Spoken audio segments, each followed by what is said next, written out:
Let's go over some of the fundamentals of electricity and start with charge and current. So, let's start with current. So I equals change in Q over change in T. And I is the formula, it is the symbol for current, and it's measured in amps. Okay? Q is charge, and it's measured in coulombs.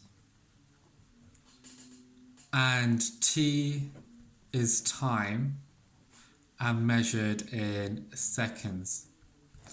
Alright, so what this is saying is your current equals your charge over the time it was flowing. Right, so the change in your charge over the change in the time it was flowing. So with charge, it can be positive or negative, right? So current can also be positive or negative, and that also depends on the direction in which current is flowing. So let's look at some charges and see some.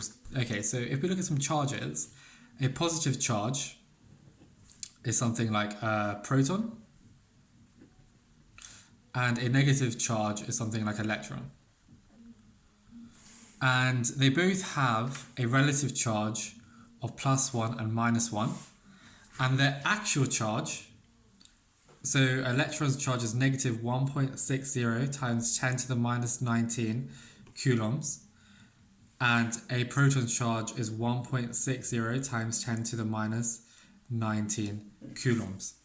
If we start to actually delve into what a coulomb is, so if we have a circuit and we allow 1 amp to run through our circuit for 1 second, that is the amount of charge that has moved through the circuit, right? So that kind of makes sense if you look at this formula over here. Because if I put my current to 1, I put my time to 1, I've just wrote seconds here just to make it a bit clearer, and my change in Q, right, in coulombs, then 1 amp for 1 second equals my change in Q coulombs, or 1 times 1, so change in Q just equals 1, right? So 1 amp running for 1 second gives a change in Q which equals 1 coulomb. And that's what you can see from this formula.